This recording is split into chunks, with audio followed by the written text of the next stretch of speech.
seguinte: a gente tem que ter clareza que nós estamos metidos num sistema capitalista, que é um sistema mundial, mas que nós estamos observando e vivendo esse sistema desde a periferia capitalista. Vocês não estão em Nova York, vocês não estão em Paris, vocês não estão em Londres, vocês não estão na Austrália, vocês estão vivendo esse sistema desde um país latino-americano. O Brasil, um país dependente, um país periférico, não é? Um país subdesenvolvido da América Latina. É preciso ter consciência disso, e quero dizer, não foi fácil chegar à conclusão de que nós estávamos vivendo num país periférico, dependente, subdesenvolvido. Isso não foi uma conclusão fácil. E vou mostrar para vocês como não é fácil. A maioria dos governantes, nos últimos 12 anos, no período petista, quase afirmaram categoricamente que o Brasil deixou de ser um país subdesenvolvido, que o Brasil já não era mais um país dependente, periférico, que o Brasil já estava gozando de uma situação em que nós, como sexta economia do mundo medida em PIB, já estávamos deixando quase a condição de ser um país pobre, embora no nosso país existisse muita pobreza, mas o país já não estava sendo considerado como tal. Olha o tamanho da força da ideologia. Muita gente foi capturada por isso, porque dá um sentimento de orgulho nacional bocó. O orgulho nacional bocó é esse. O cara acha que está vivendo num país que não é como o Paraguai, que não é como a Guatemala, que não é como sequer a Argentina e o México, que são dois outros grandes países. Acha que está vivendo num país que está deixando a condição de subdesenvolvido, de dependente e de periférico. Por quê? Porque o PIB chegou a ser o sexto produto interno bruto do mundo. Isso é de uma ignorância atroz. Mas muita gente boa que está no nosso lado, nem vou falar os nossos inimigos de classe, a burguesia a industrial, os banqueiros, os latifundiários, os grandes comerciantes, o poder monopólico, a grande mídia, que faz um sistema bem pensado de propaganda. Quer dizer, essa gente está falando sobre isso o tempo inteiro, mas muita gente boa do lado de cá começou a esquecer que nós somos um país dependente e periférico. Chegar a essa conclusão de que nós somos um país subdesenvolvido, portanto, um país dependente, que é a categoria que eu vou usar aqui, que vou trabalhar em seguida, foi uma descoberta que demorou muito tempo. Durante dezenas e dezenas de anos, durante décadas, o que aconteceu? Muita gente pensava que o Brasil era um país que estava se desenvolvendo e que um dia chegaria a um porto feliz chamado país desenvolvido. Outros achavam, mais ingenuamente ainda, que nós, porque saímos atrasados no processo de desenvolvimento, vai demorar um tempo um pouquinho maior para chegar numa posição tal como a dos Estados Unidos. Outros achavam que, fazendo algumas políticas, investindo em educação, em saúde, melhorando a infraestrutura, etc., o país pode deixar de ser um país dependente, periférico e subdesenvolvido. Não pode. Pode dobrar o investimento em educação, pode dobrar o investimento em saúde, pode melhorar a infraestrutura e esse país seguirá sendo um país subdesenvolvido, cumprindo funções específicas nesse sistema capitalista global. Isso não é, a nossa situação não foi criada por acaso e nem foi um engendro fácil. Criar um país atravessado pela desigualdade, a desigualdade de classe, a desigualdade racial e a desigualdade regional, não foi uma operação simples. Isso demorou 500 anos. Ter noção dessa densidade histórica e ter noção de que nós participamos de um sistema global chamado capitalista e, portanto, dentro de uma totalidade, demorou muito tempo para aqueles que estavam dedicados sobre esse tema chegar a essa conclusão. Chegar à conclusão de que nós fazemos parte de um sistema global, que é o sistema capitalista, porém não estamos no centro do sistema, estamos na periferia do sistema. E que esse centro e essa periferia formam uma totalidade que funciona com muito mais precisão do que qualquer relógio suíço, que, segundo a ideologia europeia, é o aparelho que melhor funciona no mundo, um relógio suíço. Eu acho que é falso.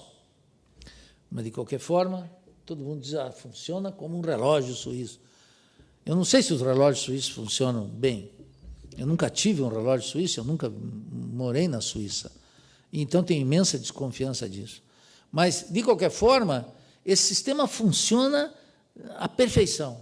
E é preciso entender essa lógica. E para começar a desvendar essa lógica, foi que os cientistas sociais latino-americanos começaram a discutir a nossa condição, a condição de um país dependente.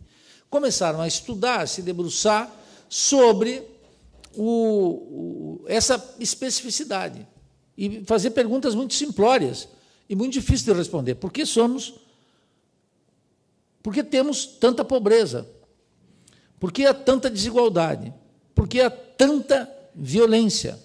Por que se mata tanto num país como o Brasil, num país como o Peru, num país como o México? Tem que explicar isso. Por que tem essa matança? Por que tem tanto crime ambiental? Por que os tribunais funcionam de maneira muito clara como um corte de classe? Os tribunais, a Corte Suprema no Brasil. Estou falando da Corte Suprema. É um escândalo como ela funciona. Ela funciona para os ricos. O Poder Legislativo funciona para os ricos. Os governadores funcionam para os ricos. Para os ricos, para os poderosos, para os capitalistas, em última instância. Então, nós temos que explicar isso, por que é assim. Porque isso também ocorre nos países centrais. A Corte Suprema dos Estados Unidos está cheia de doutos magníficos que em cima de uma imparcialidade e buscando... Funciona para os monopólios. Mas nós vamos observar que, a despeito disso, nos Estados Unidos não tem a desigualdade social que nós temos nos países periféricos. Nos países europeus do centro não existe a desigualdade social que nós temos na periferia asiática, africana ou latino-americana. Então, nós temos que explicar por que existe essa especificidade. Por que isso funciona assim? Os cientistas sociais se debruçaram sobre esse tema. E eu digo, não foi fácil chegar às conclusões que eu quero expor aqui. A primeira delas, que os cientistas sociais disseram, olha, não existe, os países latino-americanos não são países em vias de desenvolvimento. Nós não... O subdesenvolvimento que nós nos encontramos não é um trecho necessário do caminho para o desenvolvimento. Não é. Os cientistas sociais na América Latina começaram a pensar isso e descobriram que esse sistema funciona com um centro e com uma periferia. E aí começaram a dizer, bom, se isso é assim, é uma totalidade. No momento em que nasceu o centro, já nasceu uma periferia. No momento que, por exemplo, a Inglaterra fez a Revolução Industrial, digamos, concluiu 1830, o Brasil estava superando o sistema colonial e se tornou um país soberano do ponto de vista político e dependente do ponto de vista econômico. O mesmo sistema. Lá na Inglaterra, abolindo a escravatura, aqui mantendo até 1888, mantendo no Império, quer dizer, não foi uma república, como vocês sabem. Então, lá no centro, a Inglaterra já não tolerava mais o trabalho escravo, aqui a economia estava funcionando a plenos pulmões com o trabalho escravo. Todo o período colonial é impensável sem o trabalho escravo. E mesmo a permanência, depois que o Brasil se torna independente em 22, e os demais países latino-americanos, até 1825, aqui a escravatura permaneceu. Mas não permaneceu porque os homens aqui são piores do que os ingleses, porque os ingleses são muito ruins, são despóticos, são criminosos, como vocês podem ver na história.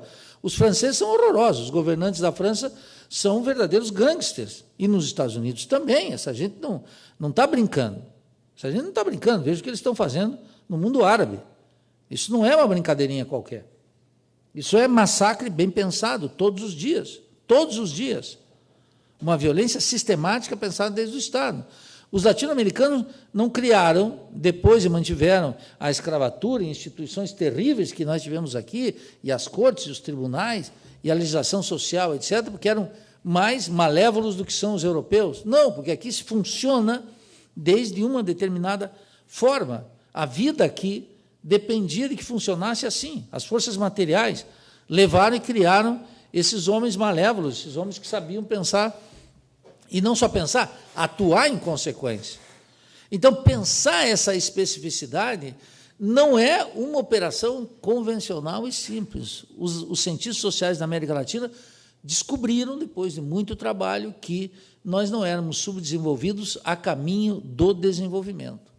Veja, essa conclusão, que deitou raízes na sociologia, na economia política, na ciência política latino-americana, ainda é desconhecida por um monte de gente que pensa que o Brasil estava, durante o governo do Lula, em particular, deixando a condição de ser um país pobre e subdesenvolvido.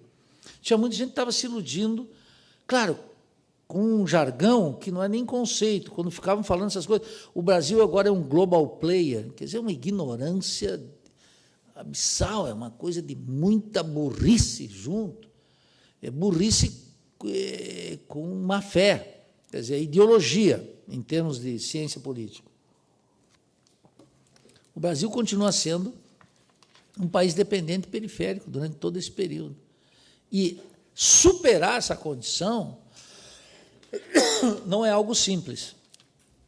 Para você ver que não é tão difícil que a China está desde 1949, desde que Mao Tse-tung dirigiu a Revolução Chinesa, mas, sobretudo, desde 1971, 72, fazendo um processo de industrialização que, segundo a Comissão Econômica para a América Latina, a CEPAL, num relatório que eu li essa semana, é o processo de industrialização mais intenso da história da humanidade, não tem outro. Supera, inclusive, em magnitude, obviamente, aquele que a Inglaterra produziu.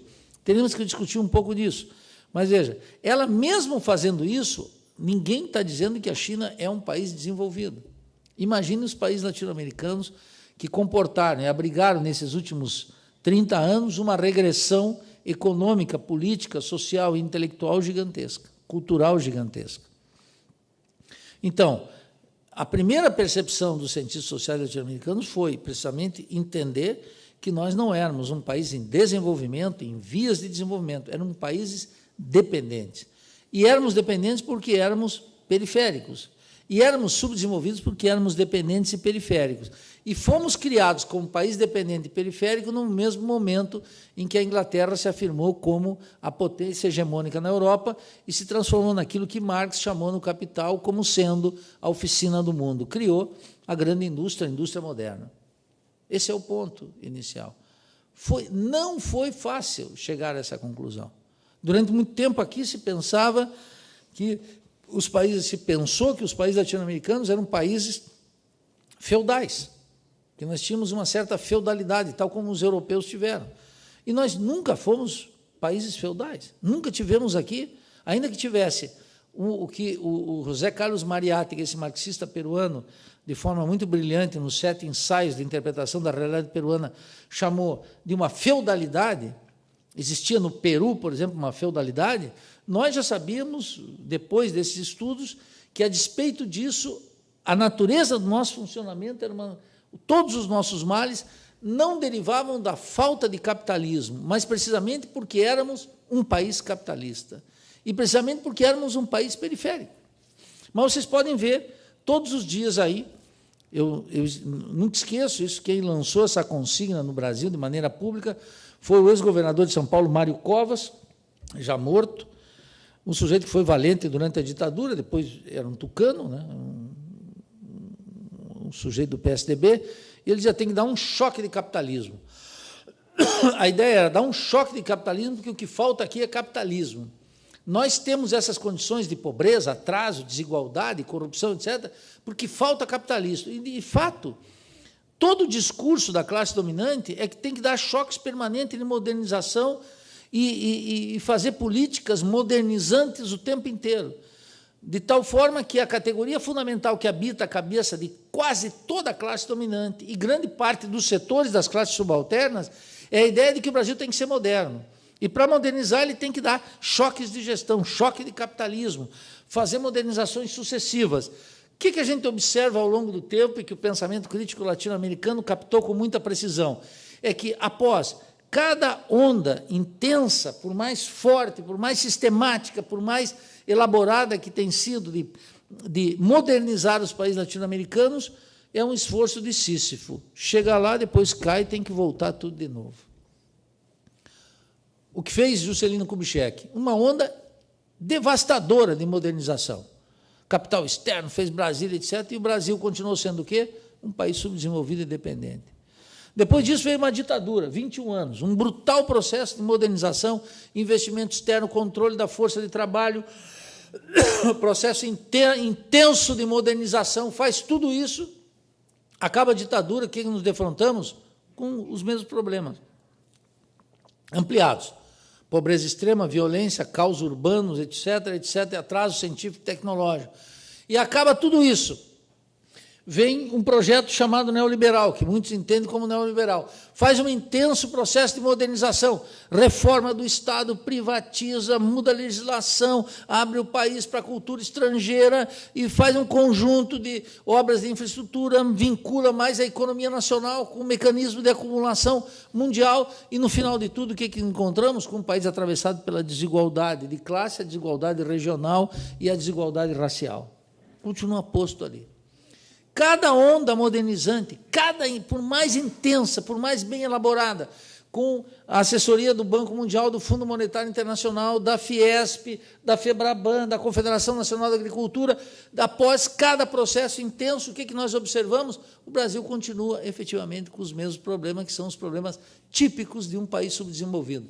Alta taxa, violência terrível, os dados de homicídios no Brasil são gigantescos, a crise urbana é insuperável, a qualidade da educação é péssima, o atendimento de saúde é terrível, o problema da corrupção se intensifica cada dia mais nas estruturas de Estado, as cortes funcionam exclusivamente para a classe dominante, os salários não melhoram, a distribuição da riqueza dá uma movida milimétrica, e o sistema político não funciona na sua representação, e nós nos defrontamos com os mesmos problemas.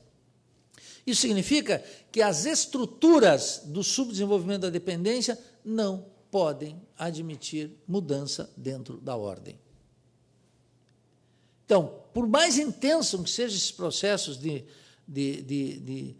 modernização, geralmente vindo de fora, por mais intensa que seja o processo de privatização, por maior que seja a participação do capital externo, por mais intensa que seja a ampliação do latifúndio, por maior que seja uma reforma trabalhista destinada a criar as condições para a acumulação de capital, após cada um desses processos, o Brasil se defronta com o fato de que as estruturas do subdesenvolvimento continuam se reproduzindo. Antes de desenvolvimento, o que a gente chega à conclusão é aquela impecável fórmula de um pensador genial que andou pela América Latina, visitou o Brasil, visitou Florianópolis, inclusive, que se chama André Gunder Frank, que disse que ocorre que, antes do que desenvolvimento, o que nós temos no Brasil, nos países latino-americanos, é o desenvolvimento do subdesenvolvimento.